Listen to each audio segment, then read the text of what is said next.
महोदय, आप चाहे मानिए या ना मानिए, लेकिन अब्दुल की एंट्री आपके घर में हो चुकी है। क्योंकि अब्दुल अब सिर्फ बम नहीं बनाता, सिर्फ पंचर नहीं साटता, सिर्फ ब्लाउज पेटीकोट नहीं सिलता। अब अब्दुल स्मार्ट हो गया है। वह मेहंदी भी लगाता है, वह टैटू भी बनाता है, ब्यूटी पार्लर भी खोल रखा है, मेकअप भी करता है, चोटी भी बांधता है और तुम्हारी बेटियों के पेटीकोट के नाड़े भी कस रहा है। देखिए, जिन पंडितों को शादी ब्याह में मात्र दक्षिणा लेने पर तुम गालियां देते हो, वो पंडित जी तो तुम्हारे घर की महिलाओं को स्वयं तिलक तक नहीं लगाते। आज हर शादी ब्याह में साड़ी ब्लाउज तक पहनाने के लिए बाहर से लोगों को हायर किया जा रहा है। या तो दुल्हन को पार्लर में ही बुला लेते हैं, सेंटर में ही बुला लेते हैं।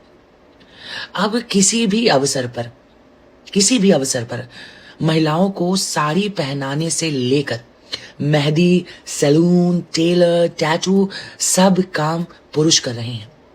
और बताइए, ये पुरुष कौन है?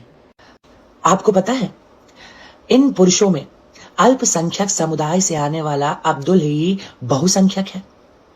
खैर, ये तो समस्या का एक पहलू है। दूसरी सबसे बड़ी समस्या हमारी युवा पीढ़ी, आधुनिकता में अंधी युवा पीढ़ी। ये कथित आधुनिकता समाज को कहां तक ले जाएगी, ये एक चिंता का विषय है। देखिए, मेहंदी, टैटू तक तो ठीक था, लेकिन अब महिलाएं साड़ी पहनने और पहनाने के लिए पराये पुरुषों को किराए पर बुलाने लगी हैं। एक गैर पुरुष के द्वारा साड़ी खींचने पर जिस देश में महाभारत रच दी गई, उस देश में आज स्त्री स्वयं साड़ी खोल कर खड़ी है। यह कटु सत्य है आज के समाज का कि औरतें स्वयं ही पराये पुरुषों से न केवल जिम सेंटरों में अपने निजी अंगों का स्पर्श सुख भोग रही हैं, बल्कि उन्हें अपने घर में भी जगह दे रही हैं। आर्टिस्टों के नाम पर, हेयर स्टाइलिस्ट के नाम पर, डिजाइनर के नाम पर, मुआ के नाम पर। यह आधुनिकता नहीं है, यह हमारे समाज, हमारे संस्कार और हमारे संस्कृति की असल मृत्यु है। मैं पूछना चाहूंगी कि महोदय, तुम्हारी मेहरारू कहां मर गई है? उसको बोलो जाके अपनी बिटिया को तैयार करे। मेकअप नहीं आता, मेहंदी नहीं आता, ठीक है, पेटीकोट का नाड़ा बांधना तो आता होगा। और अगर तुम्हारी मेहरारू फरार हो गई है या मर गई है तो तुम स्वयं सीखो पेटीकोट में नाड़ा डालना। एक बाप अपनी बेटी को तैयार करे, चलेगा। महोदय, आप चाहे मानिए या ना मानिए, लेकिन अब्दुल की एंट्री आपके घर में हो चुकी है। क्योंकि अब्दुल अब सिर्फ बम नहीं बनाता, सिर्फ पंचर नहीं साटता, सिर्फ ब्लाउज पेटीकोट नहीं सिलता।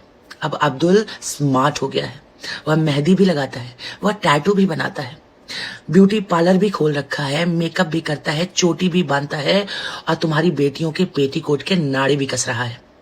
देखिए, जिन पंडितों को शादी ब्याह में मात्र दक्षिणा लेने पर तुम गालियां देते हो, वो पंडित जी तो तुम्हारे घर की महिलाओं को स्वयं तिलक तक नहीं लगाते। आज हर शादी ब्याह में साड़ी ब्लाउज तक पहनाने के लिए बाहर से लोगों को हायर किया जा रहा है। या तो दुल्हन को पार्लर में ही बुला लेते हैं, सेंटर में ही बुला लेते हैं। अब किसी भी अवसर पर महिलाओं को साड़ी पहनाने से लेकर मेहंदी, सैलून, टेलर, टैटू सब काम पुरुष कर रहे हैं। और बताइए, ये पुरुष कौन है?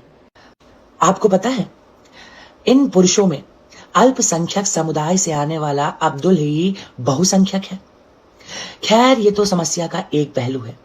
दूसरी सबसे बड़ी समस्या हमारी युवा पीढ़ी, आधुनिकता में अंधी युवा पीढ़ी। ये कथित आधुनिकता समाज को कहां तक ले जाएगी, ये एक चिंता का विषय है।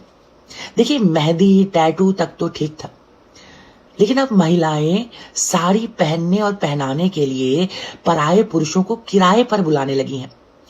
एक गैर पुरुष के द्वारा साड़ी खींचने पर जिस देश में महाभारत रच दी गई, उस देश में आज स्त्री स्वयं साड़ी खोल कर खड़ी है। यह कटु सत्य है आज के समाज का कि औरतें स्वयं ही पराये पुरुषों से न केवल जिम सेंटरों में अपने निजी अंगों का स्पर्श सुख भोग रही हैं, बल्कि उन्हें अपने घर में भी जगह दे रही हैं। आर्टिस्टों के नाम पर, हेयर स्टाइलिस्ट के नाम पर, डिजाइनर के नाम पर, मुआ के नाम पर। यह आधुनिकता नहीं है, यह हमारे समाज, हमारे संस्कार और हमारी संस्कृति की असल मृत्यु है। मैं पूछना चाहूंगी कि महोदय, तुम्हारी मेहरारू कहाँ मर गई है? उसको बोलो जाके अपनी बिटिया को तैयार करे। मेकअप नहीं आता, मेहंदी नहीं आता, ठीक है, पेटीकोट का नाड़ा बांधना तो आता होगा। और अगर तुम्हारी मेहरारू फरार हो गई है या मर गई है तो तुम स्वयं सीखो पेटीकोट में नाड़ा डालना। एक बाप अपनी बेटी को तैयार करे चलेगा।